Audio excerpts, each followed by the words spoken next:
Good morning and greetings to everyone present here. I welcome you all to the technical session 5 of the Young Research Conference organized by Sarojini Naidu Centre for Women's Studies. This technical session will focus upon gendered narratives, folklore, and digital communities. The technical session will be chaired by Mr. Muhammad Hasnain, a research scholar at Sarojini Naidu Centre for Women's Studies. Before we start, I would like to put the guidelines before you all. Number one, the presenters will be given 7 minutes to present their respective papers. At fifth minute, the rapporteur will inform the participants that they have 2 minutes remaining. Please adhere to the time limit. Number two, the participant can share their PPT from their end. Now I would like Mr. Hasnain to take over the proceedings.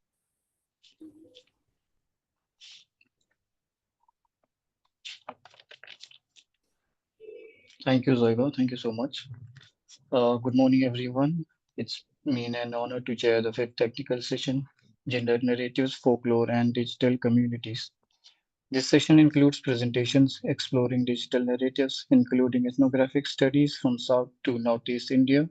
Hope the presentations will bring engaging discussions and will help everyone to explore new possibilities.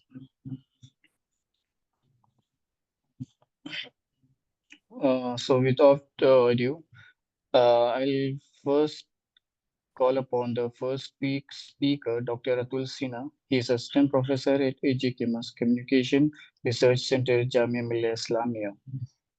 The title of his paper is Women, Tholpawa Kutu, Puppeteers and Digital Gender Narratives. Over to you, sir. Dr. Atul Sinha.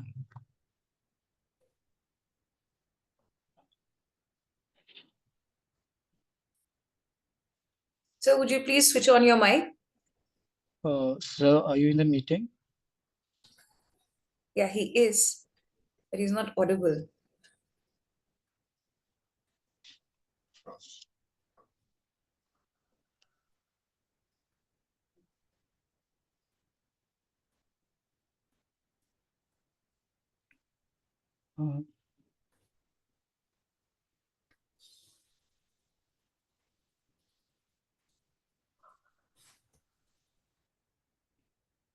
Hello, am I audible sir. now? Yes, sir. Yes, sir, you're audible now. Yeah, perfect. Thank you.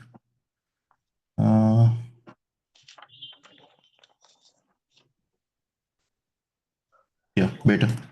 Okay, so I don't have a presentation. I will just start. So the title of my paper is Women Tholpawa Kutu Puppeteers and Digital Gender Narratives. Tholpawa Kutu is a form of shadow puppetry from Kerala, India. It has traditionally been a male-dominated performance art deeply embedded in religious and cultural traditions. Historically performed in temple settings, this art form has long excluded women from participation. However, in recent years, women puppeteers have begun challenging these gendered norms by actively engaging in the practice. The advent of digital media has played a significant role in amplifying their voices and creating new narratives that challenge traditional gender roles. This paper explores how digital platform enhances the visibility of women puppeteers, providing them with agency to reframe gender narratives in Tholpawa Kotu. Using decolonial feminist framework and ethnographic research, the study examines how digital storytelling is transforming gender roles in this traditional art form.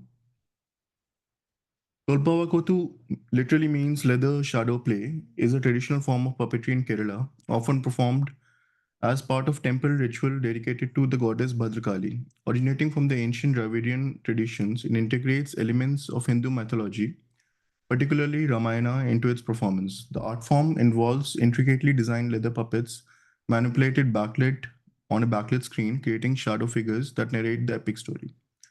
The ritualistic performance is predominantly showcased during the annual festival in Bhadrakali temple, particularly within the Palakkad, Thrissur, and Malappuram district. The art form intricately narrates the episode from the Kamban Ramayana, spanning events from Lord Rama's birth to the coronation. The inclusion of women in Tholpakotu has been a slow and contested process. In recent years, several female artists have sought to break into the male-dominated domain, challenging long-held cultural taboos. Their entry into the field has been met with both resistance and support. Women practitioners have had to navigate significant societal and familial opposition while asserting their right to perform. One of the pioneering female puppeteer, Rajita Ramachandra, who is daughter of Ramachandra Pallava, who won Padma Shri recently, has actively used digital media to share her journey, gaining wider recognition and encouraging other women to participate. Her use of social media and online platforms has helped her build an audience beyond traditional temple setting, illustrating how digital tools can create new opportunities for marginalized performers. The Tolpavakotu community maintains an active presence on platforms such as Facebook and Instagram, where they share performance highlights, behind the scene content, and educational material. These channels serve as virtual stages, allowing audience worldwide to experience and engage with the traditional art form. This initiative has inspired younger generations of women to take up puppetry, providing them with role model and a supportive community. The experience of women puppeteers in Thorpavakotu can be analyzed through decolonial feminist framework. Mohanty critiques that universalization of Western feminist narratives and calls for an understanding of gender struggles within specific cultural context. Women puppeteers in Kerala do not merely fight for inclusion, they engage in a nuanced struggle against both colonial and patriarchal structures embedded within their cultural tradition. Women are still prohibited from performing Tolpavakotu in temple settings, limiting opportunities and acceptance. So there's a space which is dedicated to Tolpavakotu, which is called Kothumadam. It's a bricked wall structure where performers perform, and till date, women are not allowed inside the periphery of that space. So Ramachandra Pallava once uh, had two females from France who were tourists, and he from the next festival he was not allowed inside the Kothumadam. He was not allowed to perform in that particular space. So some other troupe took over. So in late 2021, Rajita Ramachandra Pulava, she formed a puppetry troupe called Pen Thol Pavakotu, which literally means female leather puppetry, creating new stories beyond the temple walls. They are working on new performances to create awareness on menstruation, menstrual cups, importance of breastfeeding, with an aim to create awareness through Pavakotu. Rajita, along with her mother Raja Lakshmi, Ashwati Rajiv, and new members from the community, Srinanda Krishna Kumar, and others are making this dream into reality. The initial step in facilitating women's participation in Tholpavakotu was the creation of a form of distinct from the temple and its religious prohibition of female performers. Spivak's concept of subaltern is also relevant in analyzing the position of women puppeteers. Historically, their voices have been erased from dominant discourse of Tholpavakotu. By utilizing digital media, these women reclaim their cultural agency, positioning themselves as knowledge producers rather than mere performers. The intersection of folklore, gender, and digital media is You have transforming the. 2 minutes to conclude, please. You I'll have just 2 minutes. yeah. So I'll come straight to the conclusion. The intersection of folklore, gender, and digital media is transforming the landscape of Tholpavakotu, enabling women puppeteers to reclaim their space in this traditional art form. By leveraging digital storytelling, women are challenging patriarchal norms and reshaping the narrative surrounding their participation. Through decolonial feminist perspective, this paper highlights the significance of digital media in amplifying historically marginalized voices. As digital platform continues to evolve, they offer an empowering space for women to preserve, innovate, and assert their artistic agency. This study underscores the need for continued research and support for women in performance art, ensuring that their contributions are acknowledged and celebrated in both cultural and digital landscape.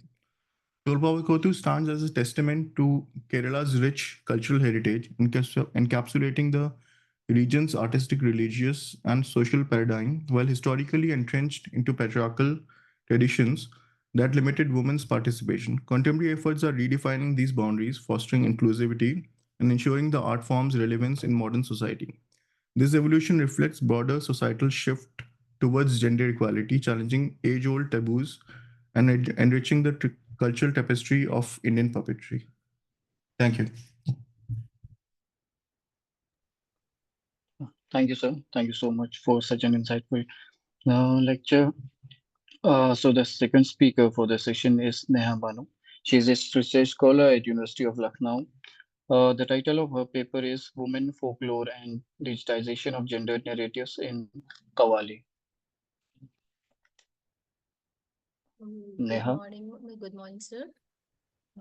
Just good wanted to morning. confirm that I'm audible and visible. Yes, you're audible and Okay, visible. okay. Thank you, sir. Good morning, everyone. Thank you for, first of all, thank you for giving me the opportunity to present my paper here in this conference.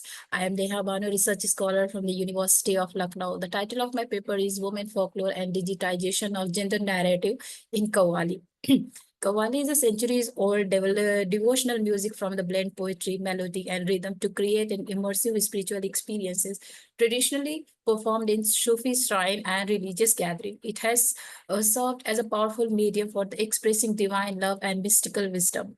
However, its performed and dissemination have historically been gendered, with women largely excluded from the public performance due to the religious and societal constraint. With the rise of digital platform, female kawals have begun to challenge this restriction using online spaces to carve out their own presence within the genre. Women's position in Sufism and more specifically within Qawwali performance has been discussed along with the lines of Islamic femininity, gendered hierarchy, and the complexity of women agency at Dargah. Sufism provides agency to the woman to the function according to the spiritual motivation within traditional site to women sites of ritualized performance. This agency, however, comes into the dialectical tension when portraying servitude as it tends to represent women as peers and possession of spiritual authority. At the same time, however, it is sidelining them from having agency within Qawwali performance. Regula Qureshi has been at the forefront of studying Muslim musical culture in India and Pakistan. Her work amongst the hereditary performers emphasizes primarily mystical poetry, musical expression, and their function in supporting the spiritual need of audience. Qureshi research into a recorded aspect of Qawwali reveals the prominence of hereditary performance group and their claim to guard the spiritual culture of the shrine as sanctioned by the patron and spiritual experts.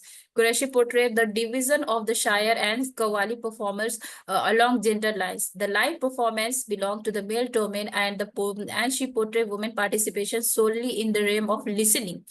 Women have historically been restricted from the public Qawwali performance due to the prevailing interpretation of Islamic teaching. That emphasize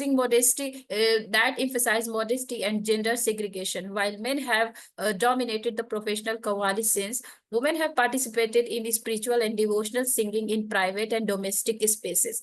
Despite this restriction, women have always played a crucial role in shaping the spiritual and musical heritage of Qawwali through oral tradition, poetry, and informal gathering. It is worth noting that the sidelining of women participation in Qawwali occurs across India. Here, the Sharia law helps to frame Islamic tradition, has played a significant role in the marginalized role of women. The Sharia law and its depiction of women as being lesser than men and as a manifold source of pollution has led to their invisibility with regard to performance of Qawwali. According to the interpretation of Sharia law, women are traditionally prohibited from singing in the presence of men. This rule for women not to sing in the dargah, it's connected to the larger concern of adultery associated with this law. The arrival of women in dargah is supposedly a curse for men to slip from their faith. The larger concern lie in the supposedly inherent guilt that is attached to the male desire and to female sexuality. Male desire is, for instance, frequently attributed to so-called female titillation and the supposed inability to women to control their own sexuality. This need to lay blame exacerbates a sense of guilt and internalized often by women. It is therefore used to ensure regulation of female sexuality and to control the entrance of women into the male-dominated public sphere. The patriarchal structure of most of traditional performance is evidently visible at Nizamuddin Dargah. It bears a bright red sign that states no woman allowed in the shrine. The sign at the Dargah resonates with Bourgeois and Foucault's notion of body as a practical, direct locus on social control. The female body become medium through which the role of cultural life and indoctrinate as a habit. Such habit become a hereditary conditioning tool for the other women to follow, thus using the female body to create a culture of adherence to patriarchal control. According to Qureshi, women have no part in the Qawwali performance at any stage. This statement is contested by Abbas, who argue against the patriarchal study of women role with Sufi music. She claims that women play a significant role in Dargah community, and researchers do not look for their contribution in the shrine as they become blinded by the parda. The parda means, well, Abbas will give agency to women in the larger encompassing function of the shrine, but she does not foreground the absence of women's voices within the musical context of Qawwali. Ma'am, Women's you role have within 2 minutes Qawwali. Oh, yes, sir. to conclude. 2 minutes to conclude you have, ma'am. Oh, sir, I have to speak so many points from my paper. Ma'am, please try to conclude in 2 minutes. All presenters have 7 minutes. Please. Yes, Neha, just 7 minutes for every presenter, so you have to wind up in 2 minutes now. So should I conclude my paper now? It's okay. You can take 3 to 4 minutes, but that's that. Oh, okay, ma'am. Thank you. Bollywood as an industry maintained that Sufi music has been a central part of its trajectory for decades. The inclusion of Qawwali performance within film, it is the form of a standalone show of the competitive performance between two group of singers, was indeed quite popular in Bollywood cinema during 1940s. This form of cinema is popularly known as filmi Qawwali, of which the primary objective is an entertainment. The screen performance of Qawwali are often characterized as a spectacular and dramatic, and notably often feature female group, which is contrary to traditional Qawwali norm. One of the primary instances of female participation in Qawwali can be seen in the 1945 film Zenat. More specifically, it was song that Aahe Na Bhari and Shikwe Na Kiye, which featured the first all-female Qawwali that is interest within this context. This was followed by Qawwali from Barsat Ki Raat, in which female group sings alongside the voices of Asha Bhosle and Sudha Malhotra. This trend continued to the motive movie Nika, in which again center on the female instance of the female Qawwali performance in the movie The Burning Train and competitive duet in Mughal Azam. With the for the shortage of time, I'm concluding my paper here. The digitization of Qawwali has opened new door for the women to challenge the traditional exclusion and participate in the genre of their own terms. By engaging with folklore and gender narrative through the digital media, female Qawwals are reclaiming their rightful spaces in Sufi musical tradition. While obstacle persist, the growing visibility of women in Qawwali signals a shift toward a more exclusive, inclusive and dynamic representation of sacred art form. This study underscored the importance of digital platform in redefining the cultural and gender dimension of Qawwali, highlighting the potential for continued transformation in the years to come. Thank you so much. Thank you, sir. Thank you so much, Neha. Thank you for such an interesting presentation. We'll be Thank you, taking sir. questions at the end of this session. Please post your questions in the chat box. So our next speaker is Isha Mandal. She's a research scholar at Jamia Millia Islamia, and she'll be speaking on digital inclusivity and marginalized women, a critical inquiry of Khabar Lahariya. Hello, everyone. Good morning. So I'll just give a brief overview of the paper since the time constraint. I'm very sorry for the background noise that might slip in. So the title of my paper is Digital Inclusivity and Marginalized Women, a critical inquiry of Khabar Lahariya. Khabar Lahariya is a media organization run by women from Dalit, Bahujan, Muslim and other marginalized communities from Uttar Pradesh and Madhya Pradesh. This award-winning hyperlocal media network covers various news primarily focusing on the grassroots journalism of rural India. In this paper, my subject of inquiry will be digital media and its challenges in building a network for marginalized women in the arena of investigative journalism.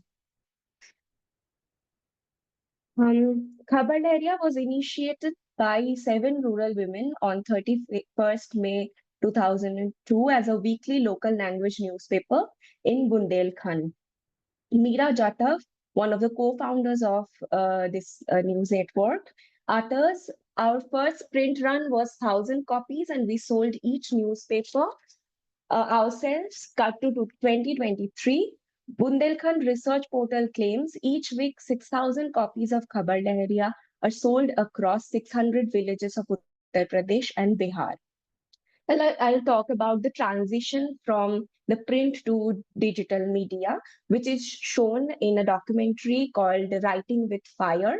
It portrays how the Khabar Lahariya, the news of Khabar Lahariya is produced and circulated entirely by women. Apart from documenting the coverage of news in a very difficult terrain, it also shows the transformation from print to digital media.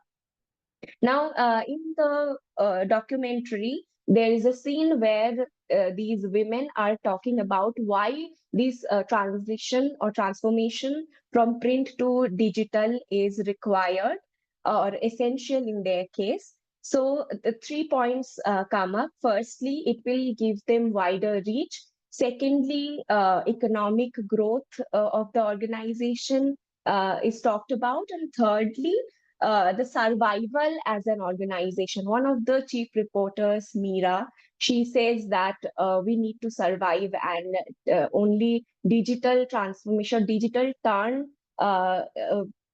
can give us that space of survival. So the shift itself is revolutionary because most women from the organization are not only technically unequipped, but also they never have got the basic education. The immediate reaction of them was how to overcome this challenge. Many women there never used a phone before, let alone smartphone. They go through the rigorous training of using smartphones to make voices for their digital platform and YouTube channel.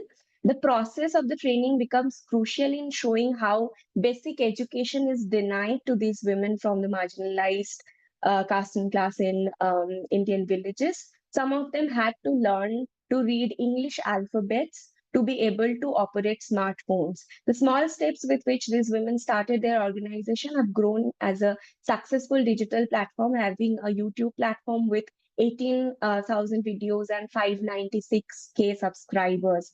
Digital learning as a praxis tends to follow a top-down approach where a particular portion of society is assumed to be on the receiving end.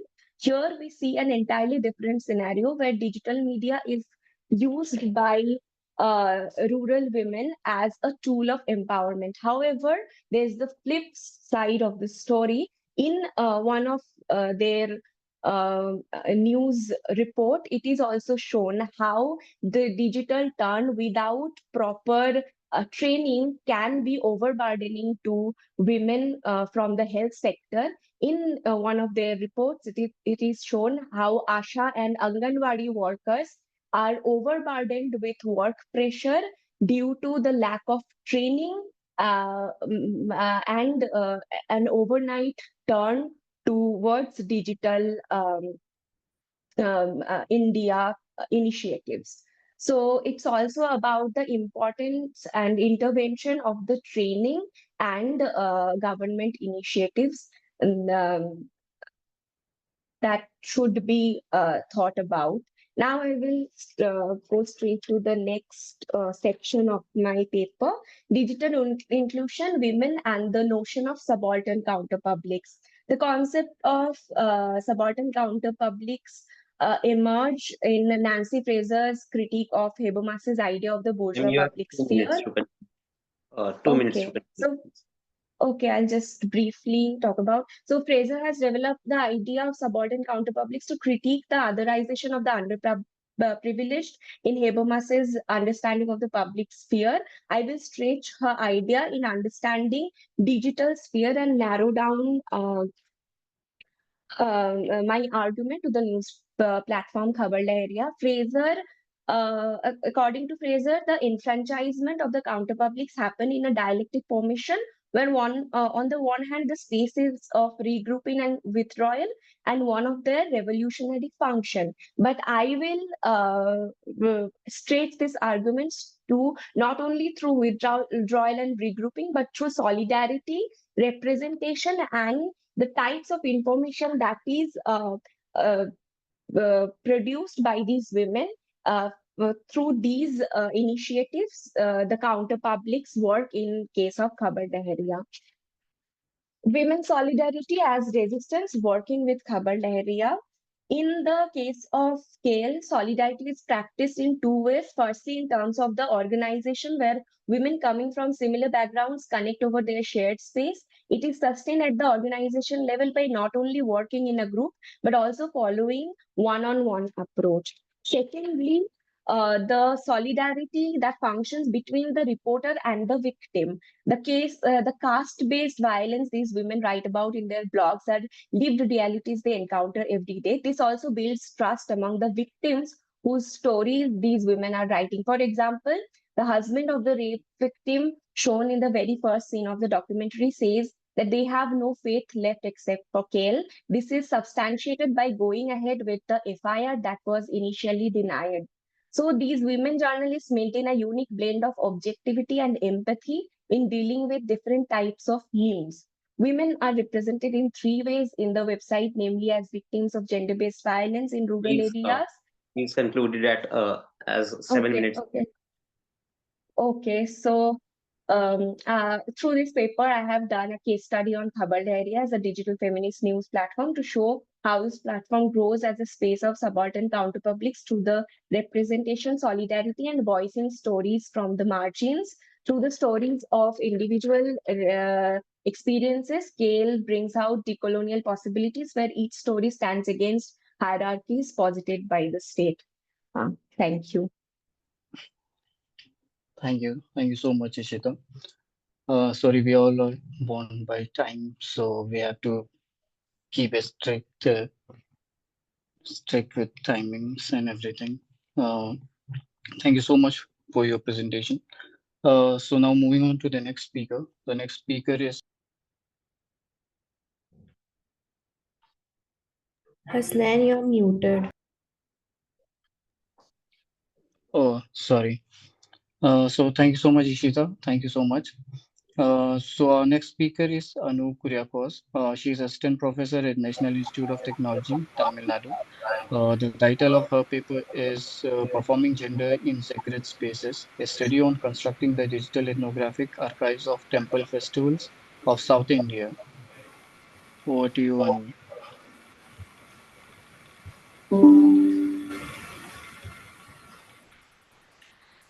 Hello, good morning. I hope I am audible as well as visible. Yes. Yeah. So thank you. In this presentation, I'll be sharing my research on constructing a digital ethnographic archive of the temple festivals of South India, specifically the festivals of Kuvagam in Tamil Nadu and Kottankulangara in Kerala. This is my plan of talk.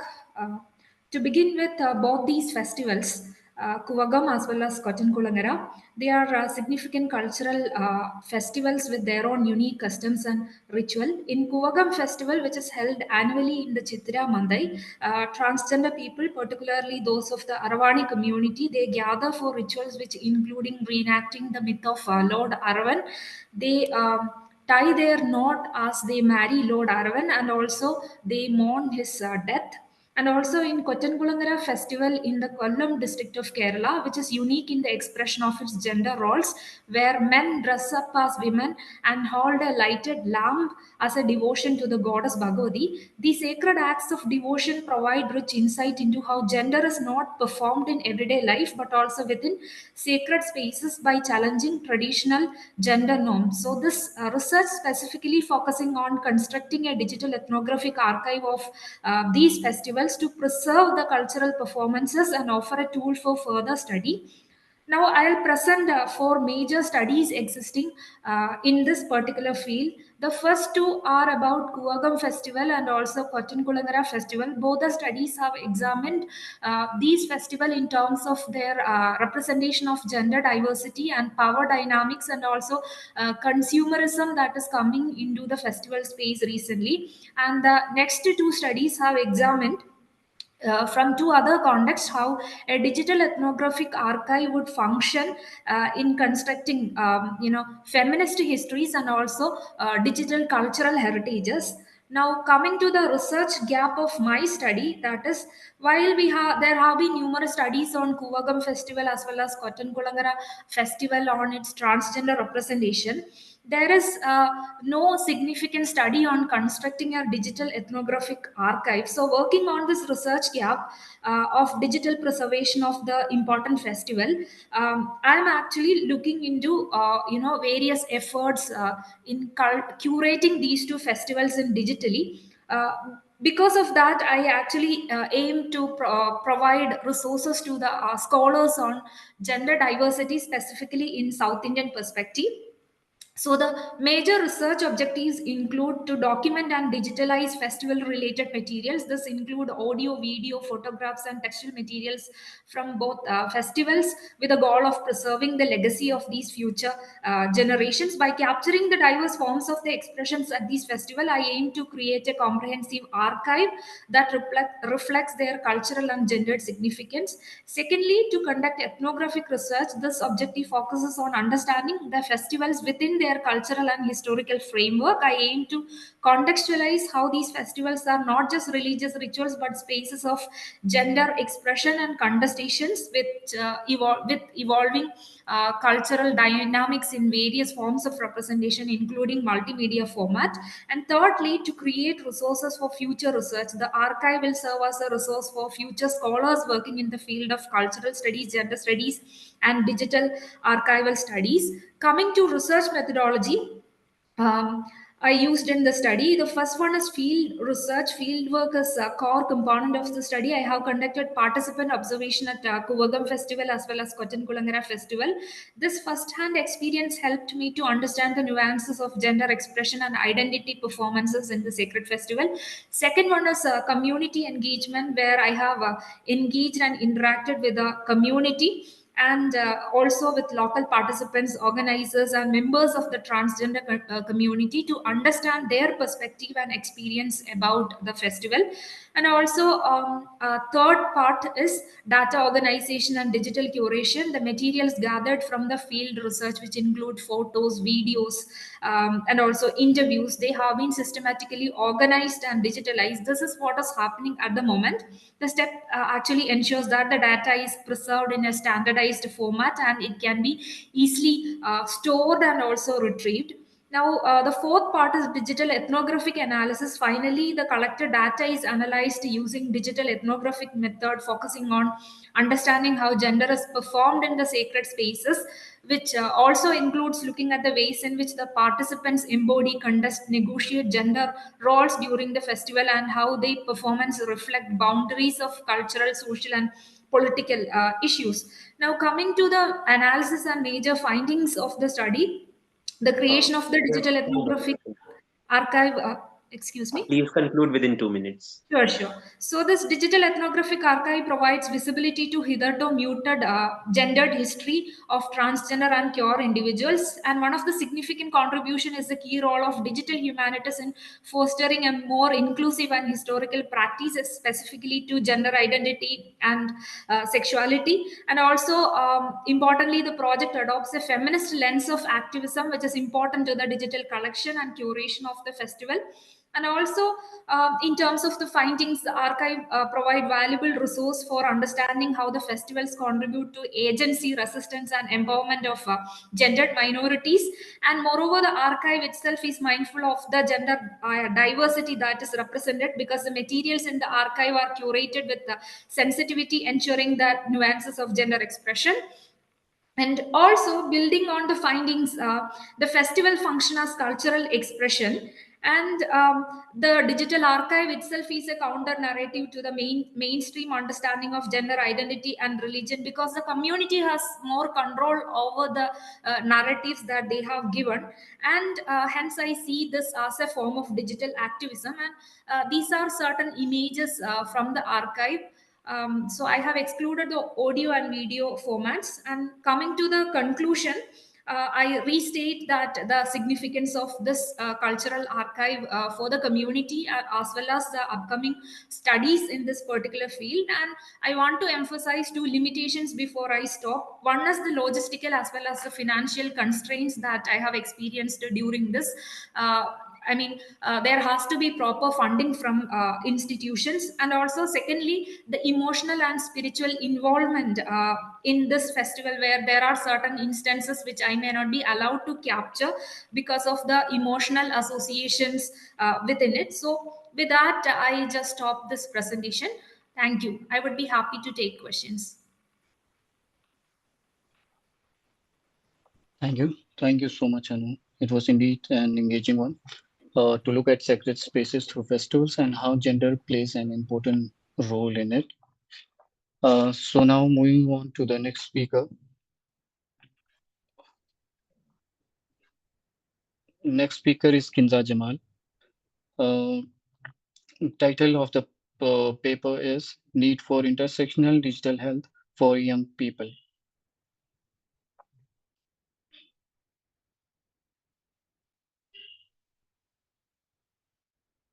Hello.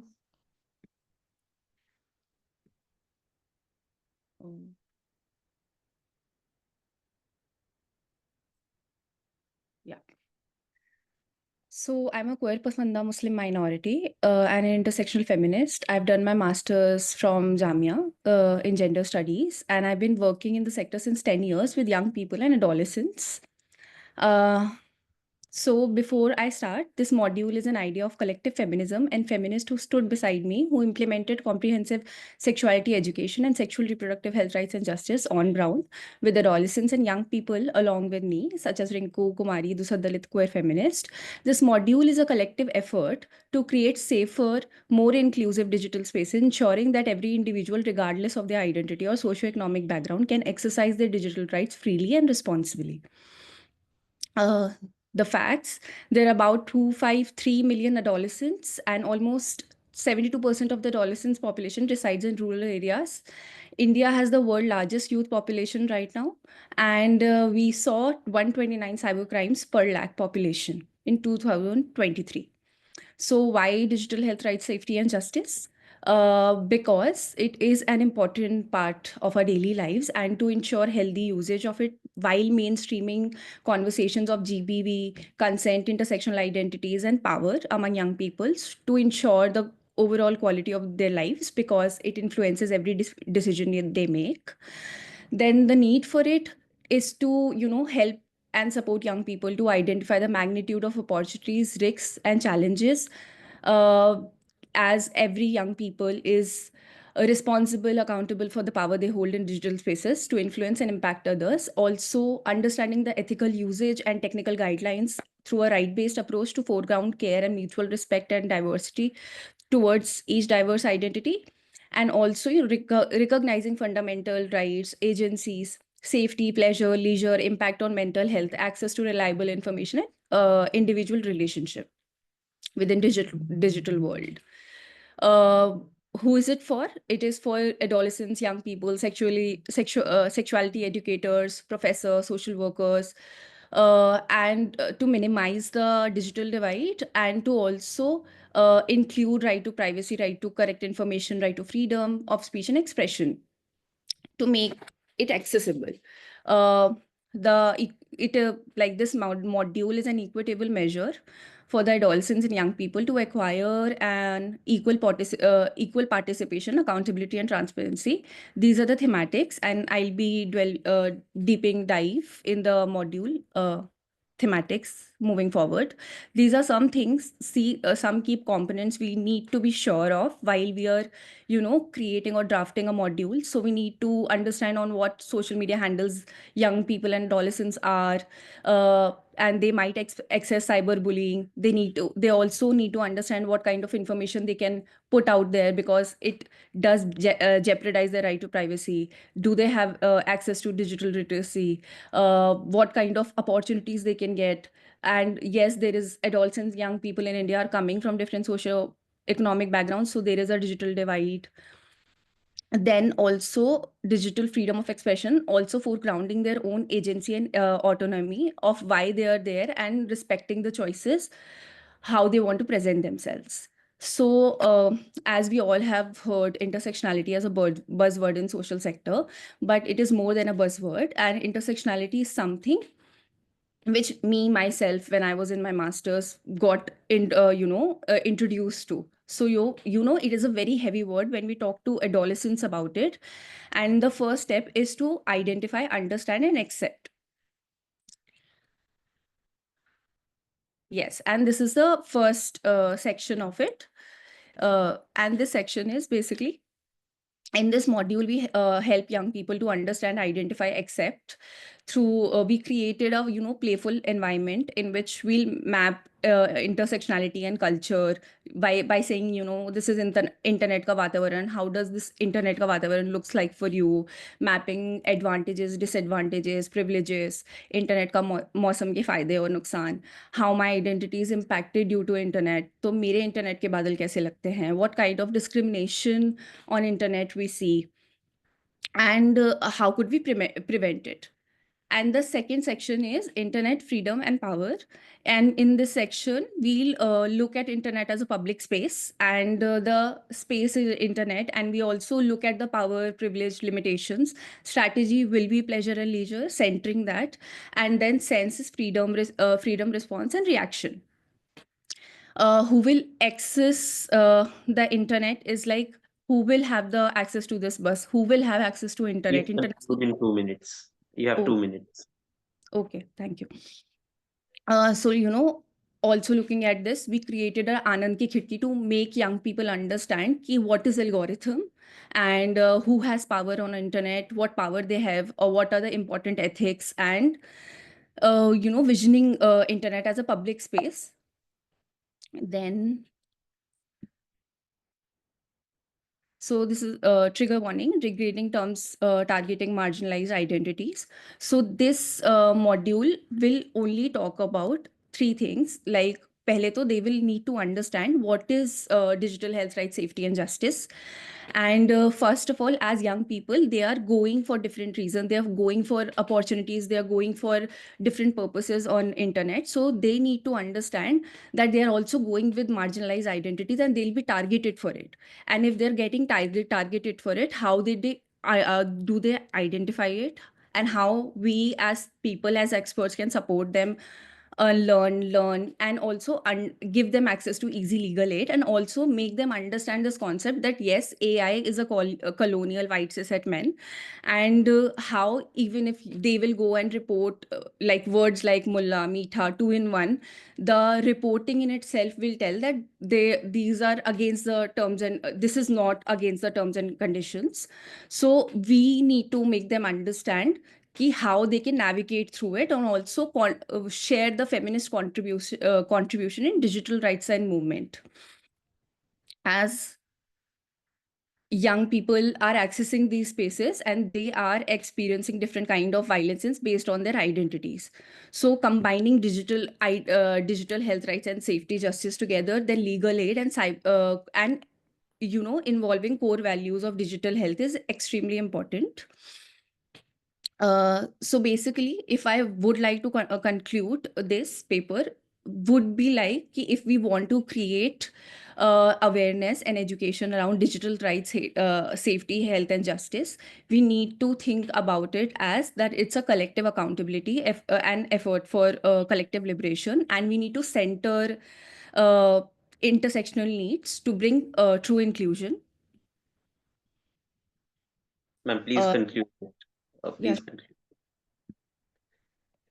And these are some bottom lines, and that's how I'm going to conclude it, that it is like I'm sharing the idea and content of the module while presenting this idea for a possibility to work and build on digital health, rights, safety, and justice module for all young people and adolescents through an intersectional lens, and urge government and educational institution to include such modules as part of their education curricula, and put emphasis on including people like us with gender expertise to co-create tools and sources which are accessible for all for a sustainable environment with a trauma-informed and right-based approach.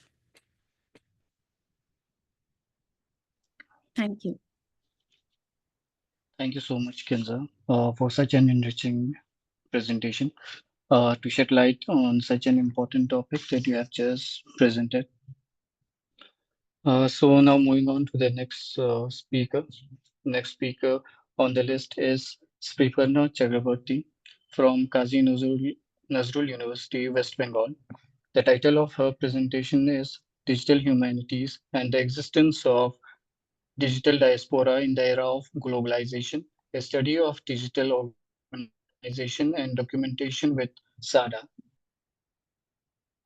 Thank you very much. The title of my paper is Digital Humanities and the Existence of Digital Diaspora in the Era of Globalization, a study of digital organization and documentation with SADA, South Asian American Digital Archive.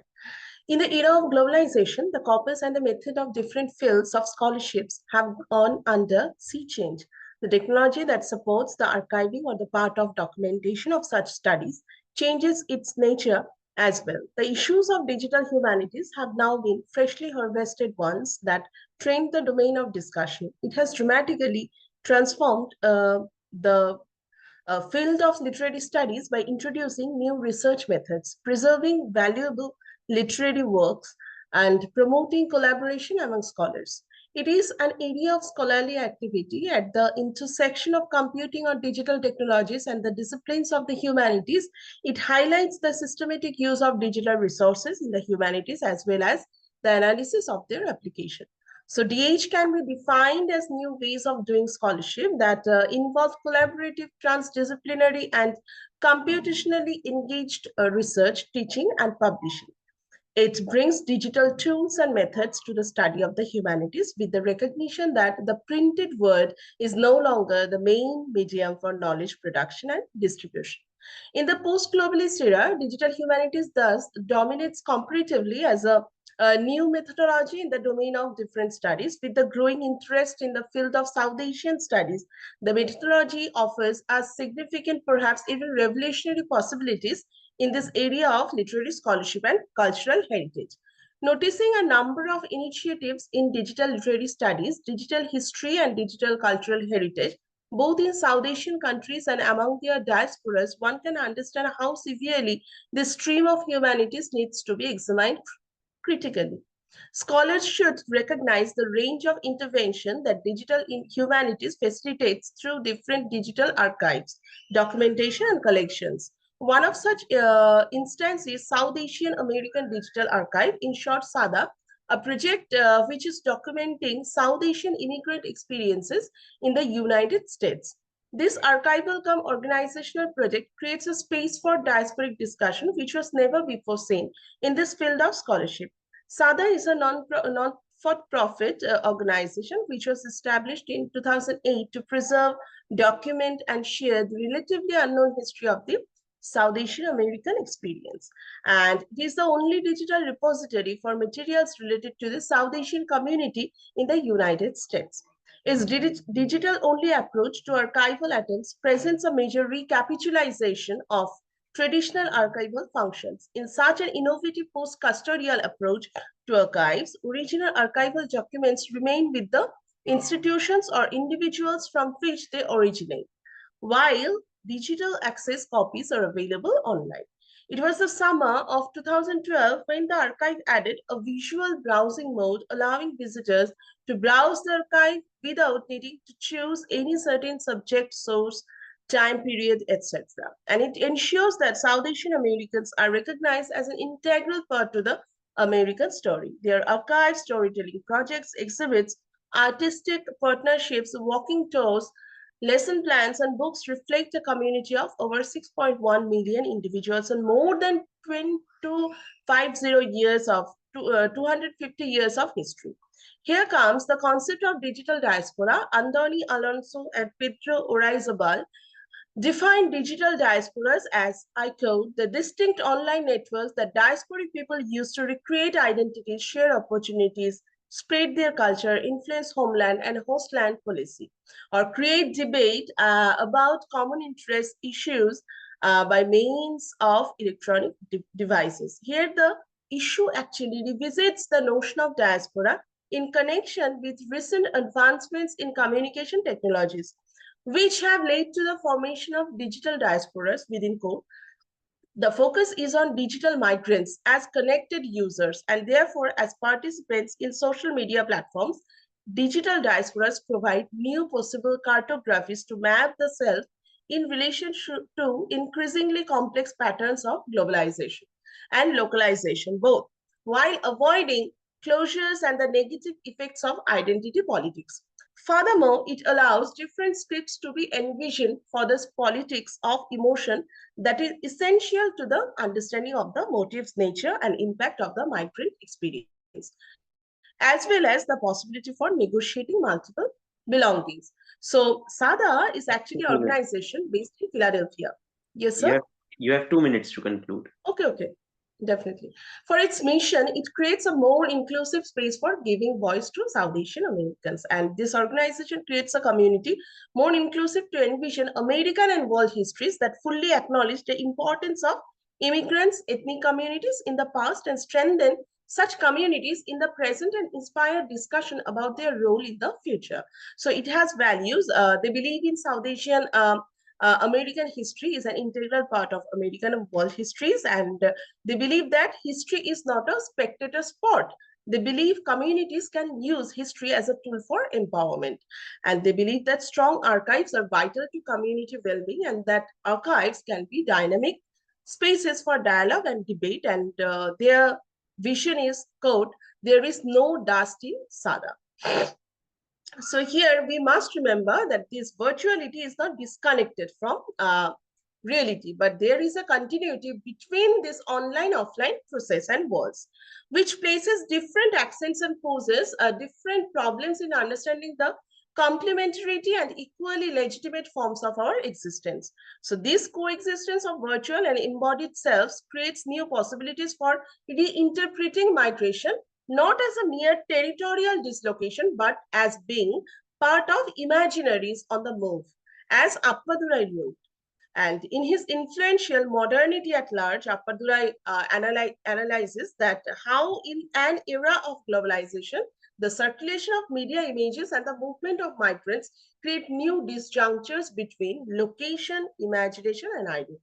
So thus, I have accommodated the issues of different issues of this domain, the purpose of such an emergence and the outcome that translate the nature of liberal market economy of post-globalist world with the new liberal desire of the for development. Thank you very much. Thank you so much. Thank you, Sripanna. Next speaker in the list is Aditi Shrivastava. She's from Manipal Institute of Communication, and the title of her paper is She's Sexy, You're a Whore, Digital Moral Policy and the Class Politics of Respectability in the Indian Social Economy. Over to you, Aditi. Yes, just a second. Am I visible, audible? Yes. Okay, thank you. So there are two dance reels. One sways under the glow of studio lights, draped in designer mini dress. Her movements are rehearsed and polished. And the other has unfiltered fun. There are three girls with their dance on an unscripted act of expression, and it's done on a road, recorded on a phone.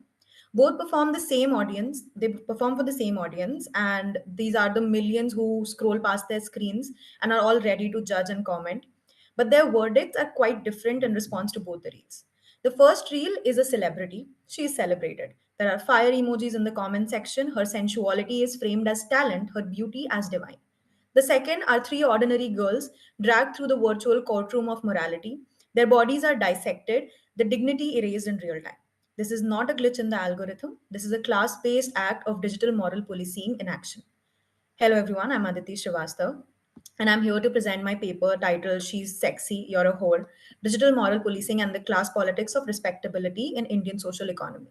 The core argument of my paper revolves around the digital policing being classed, gendered, and violent. In Indian digital spaces, female sexuality exists on a classed spectrum. It's glorified when it's curated for the male gaze and condemned when it emerges from the everyday lives of working class women. This study compares two reels with the help of critical discourse analysis and digital ethnography of the comment section. One features the Bollywood actress Urvashi Rautela, who's dancing in a hypersexualized musical video, Ferrari, sung by the famous Bhojpuri actress and singer Akshara Singh, posted on Savan Music. Posted on the Instagram page of Savan Music, and it's also posted on their YouTube channel. And the other is of three non-affluent women dancing to a Bhojpuri song which is called Bina Chaddi Ke Holi, which is a response to the very viral meme where there's a woman who asks कि कौन से color का चड्डी पहने हो, and both the reels were posted on Instagram. We looked at their comment section, and the result was that Urvashi Rautela's reel had 543 comments. It had an overwhelmingly positive response, and it was showered with admiration. Her performance was called entertaining, her dance was called great, and she was aspirational for her sensuality. The three girls reel had 25,200 comments. It was overwhelmingly positive. Just a second. The three girls who had posted on another Bhojpuri song had 25,200 comments, and it was filled with slut shaming. There were rape threats, there were casteist abuse, there were classist abuse, and the comment section read like a digital khap panchayat, which had comments like "Puri randi hai, isliye rape hota hai, Instagram ki randi." Both are dancing to Bhojpuri songs, both are performing femininity, but one is punished for it. I do not inherently deem the term randi as derogatory as a language, and in its meaning is deeply contextual, and I believe that in the practical sense is just another profession. However, in this discourse surrounding these comments and in this study, it has been used as a derogatory slang that's weaponized as a tool of moral policing, class humiliation, and gendered violence, which is to strip women off of their dignity and frame their sexuality as deviant and punishable. For the paper, we referred to many theoretical lenses, starting with the classic Laura Mulvey's male gaze theory, where she talks about how women in media exist to be looked at, but only within structures that reinforce male desire. Urvashi is framed within the elite entertainment for objectification. Her objectification is very pleasurable. It's contained and it's celebrated. It's just what men want to see or just what the society wants to see on a big screen. The working class women are objectified as threats, their sexuality deemed disruptive and in need of policing.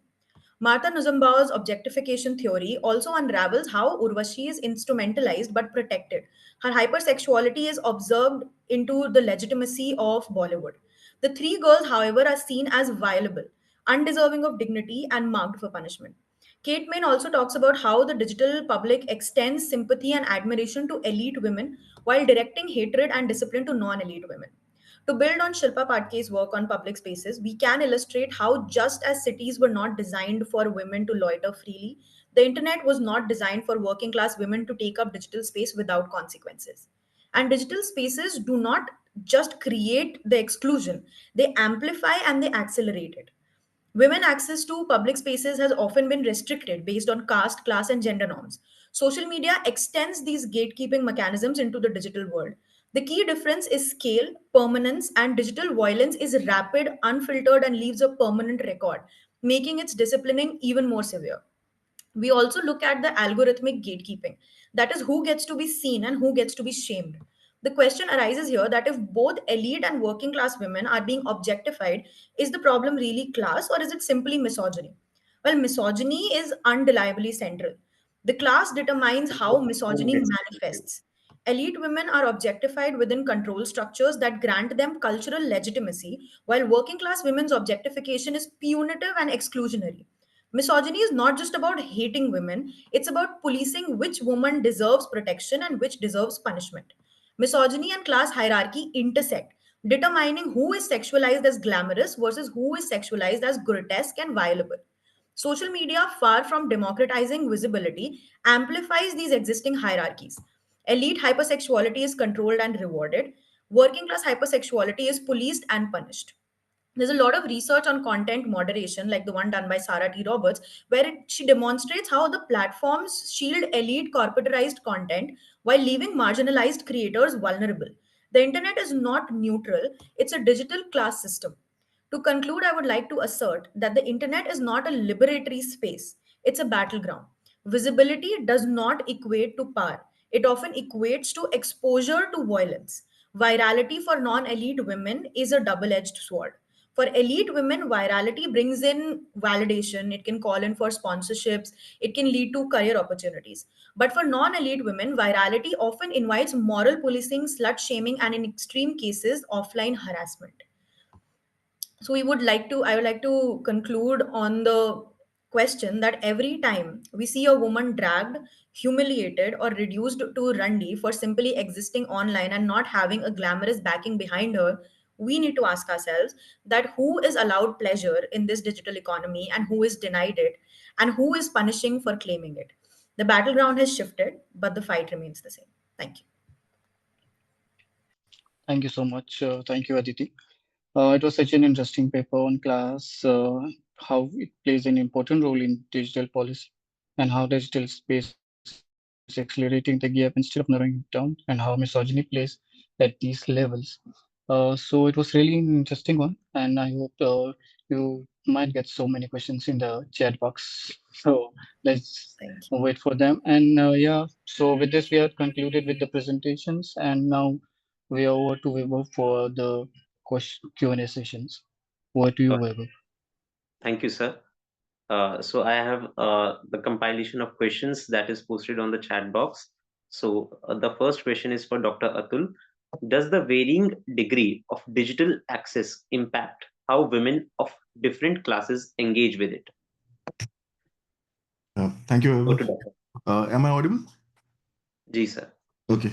Yeah, it does affect, because what I've seen, like when I visited Kerala, and I met Rajita and her mother, the digital access is limited to only the younger generation, the older generation of puppeteers. Like Rajalakshmi doesn't post anything by herself, so she relies on her son or her husband to post things online. So other than Rajita, and also there's one more issue when it comes to Tholpava Kothu, is that out of the 5 troops which are actively performing in temples, only one troop has allowed women puppeteers, or allowed women from other communities to learn and engage in this art form.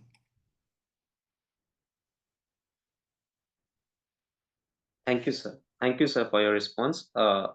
Right now, we have only one question for you. If there is any counter question, I will put it to you. So next, moving towards Neha Banu. You have 3 questions for you, ma'am. Let me quickly read for you, and you can decide how to answer them. The first question for you is, in digitizing gender narratives, how can we ensure that women's voices are not erased or misrepresented? Were you able to hear it?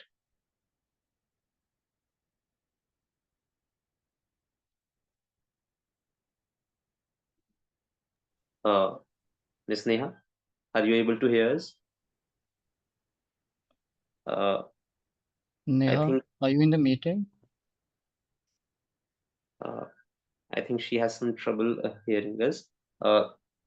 We can move to Ishita Mandal. Ma'am, you are here. Yes, yes. Ji, ma'am. So we have 2 questions for you. So the first question in the series is, Khabar Lehriya is one of the important and interesting experiments. Subaltern counter public is an excellent frame to analyze this. But do women's class caste identities impact what will be highlighted or not in Khabar Lehriya? Please answer this, then I will post the second Okay. question. Okay. Thank you, ma'am. Thank you so much. Yes, it does. For example, there was this news published on 30th December 2024, and it was about this woman farmer called Saraswati. And the report was about how she toils day and night in her farm, but when it comes to economic gain, because the farm is owned by her husband, the profit is mostly like she doesn't get any economic benefit even after toiling day and night. So in these identities in terms of caste and class come in the forefront in terms of choosing what kind of news are represented through Khabar Lahariya. And the second example would be, there are multiple examples, but I'm just uh, uh, trying to like substantiate it with some of the examples of their reporting. And the second would be how in a rural school, a woman cook was shamed because of her caste identity, and the head teacher denied to have the food, and she had to leave the school because of her caste identity. So yes, of course, caste and class dimension is always kept in mind in terms of representing what kinds of news will be there on their digital media. And also it pose different kinds of question of anonymity, because sometimes if the identity of the person is revealed, then the same people face multiple levels of atrocities within their village. So that is also kept in mind, which to reveal and what identities to reveal and what to not. So yeah, that's how these media representations are worked upon. Thank you, ma'am. This question is actually posted by Nishat ma'am. So the next question for you is by Tanvi. What are the barriers to digital literacy or marginalized women, and how had Khabar Lahariya worked to overcome these challenges? Over to you, ma'am. So as I was saying that the first thing that the first challenge that comes in terms of education, because most of these women are not only technologically unequipped, but they didn't know how to use smartphone, and they didn't know how to read the characters which are there in English alphabet. So they go through multiple levels of workshops and training, and they had to overcome that barrier through literacy. So from the basic learning the basic English alphabets to using smartphones, they have overcome that challenge. And secondly, it's also the how the shift to Hindi language. So language plays a crucial role here. So it's not only about digital literacy in terms of how they are navigating through the digital space, but it is also how digital space is changing because of the language resistance that are coming through these medias. For example, using Hindi language in their case, it challenges the traditional way, and also not only Hindi language, but Bundelkhandi dialect of Hindi language. So how they are kind of resisting this space through their use of vernaculars, that is also one question through this barrier is um, Thank you, ma'am. resisted. Thank you, ma'am. We'll inform you if some more questions have put it up to you. So the next question we have for Ms. Kinza Jamal. Ma'am, you are here?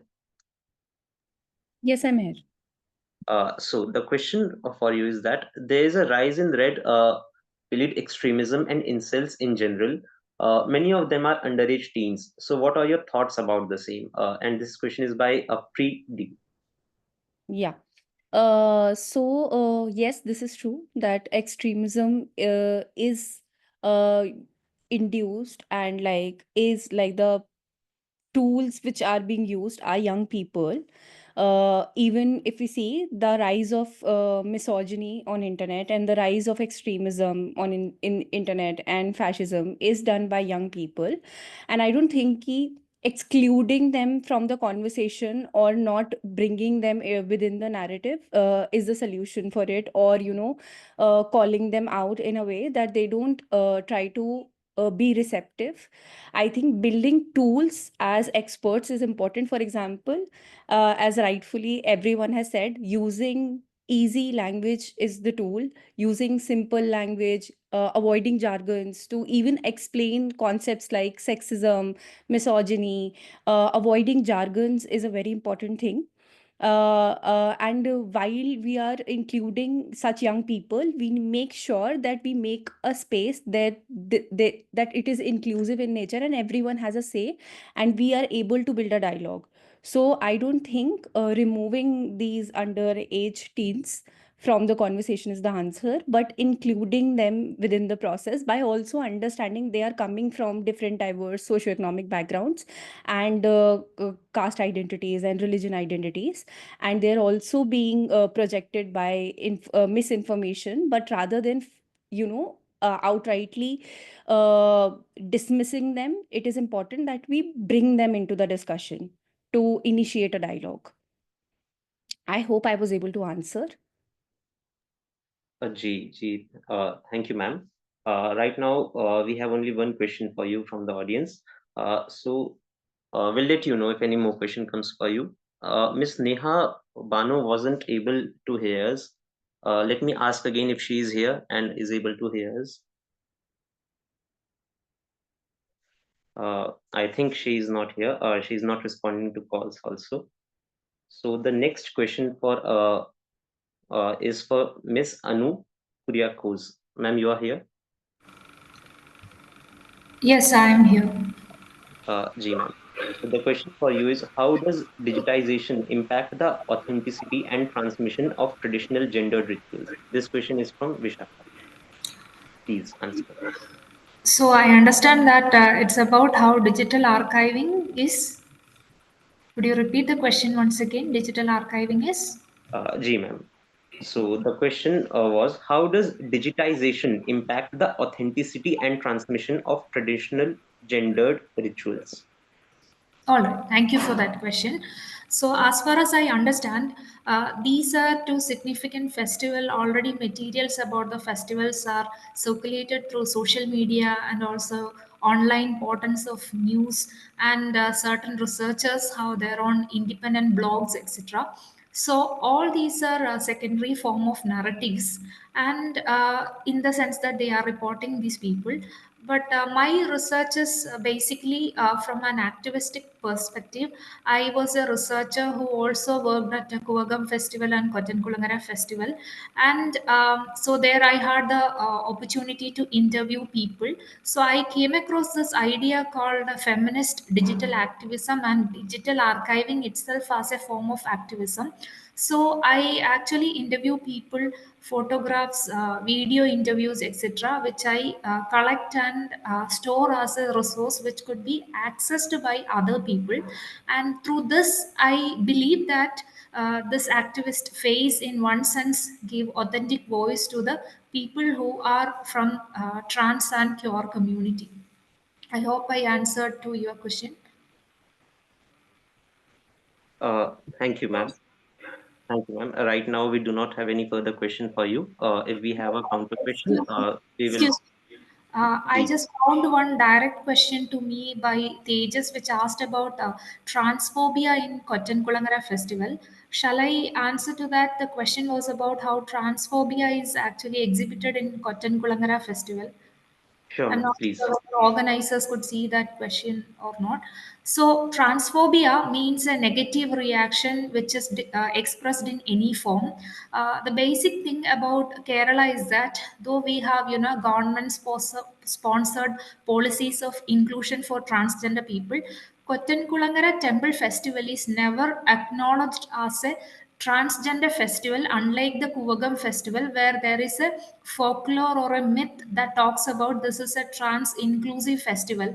But in Kotankulangara, the myth is a different myth. But what happened is that transgender people in the cross dressing festival, they found that this offers them a ritualistic space where they can come and cross dress and perform their femininity for some time.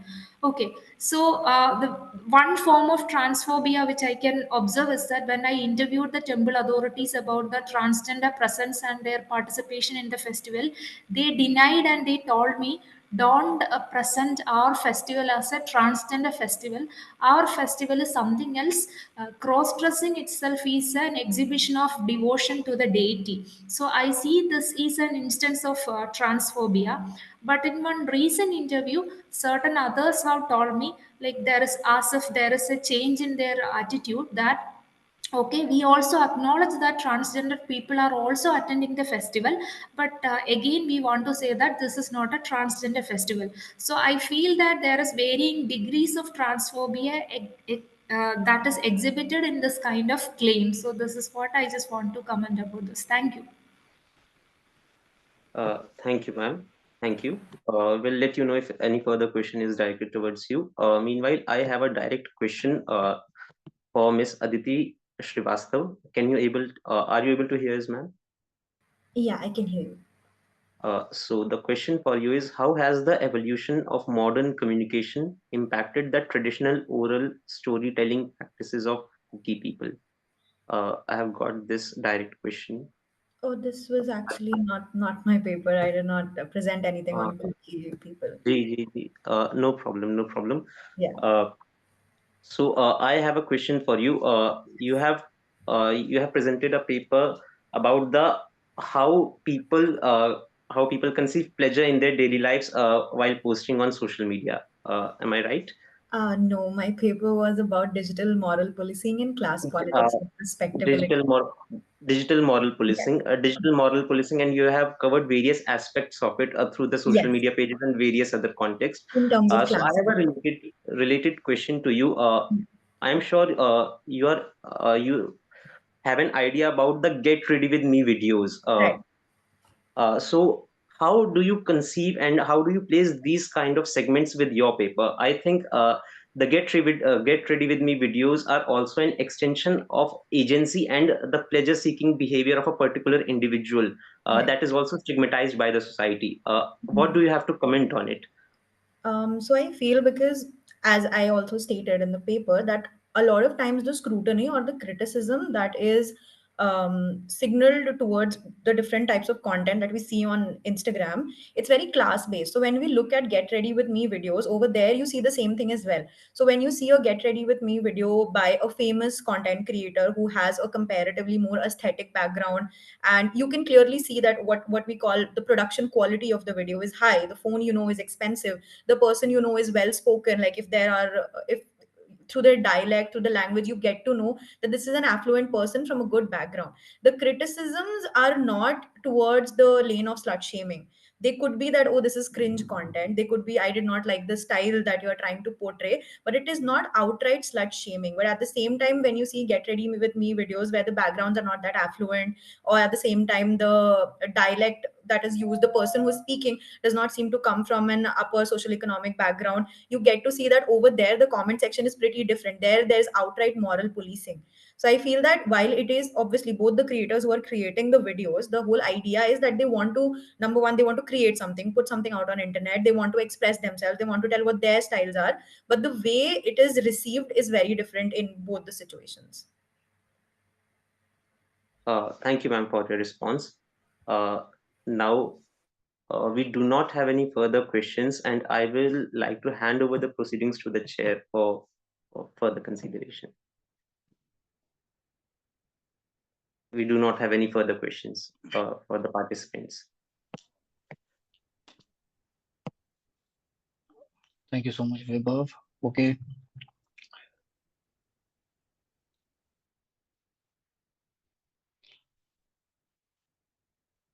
Uh, uh, so I would also like to place that we have tried to contact Ms. Neha Banu, as we have 3 questions directed towards her, but she is not picking calls and not replying to the messages. So I think she will not be Yeah, able to answer these questions directly yeah, I guess towards her. she's left. She won't be able to answer the questions.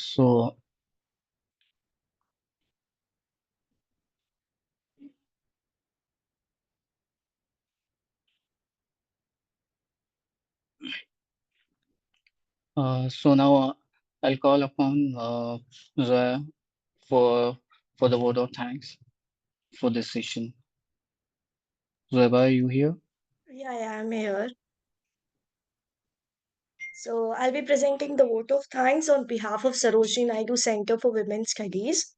I would like to first thank Professor Nishad Zaidi, Honorary Director, Sarojini Naidu Centre for Women's Studies. Under the leadership the session is conducted. Thank you, ma'am. I would like to thank our chair, Mr. Mohammad Hasnain, for chairing the technical session 5 of this Young Research Conference. Thank you, sir. I would also like to thank the presenters for the technical session. The paper you presented have contributed to the development of scholarship on the theme. Thank you so much. I would also like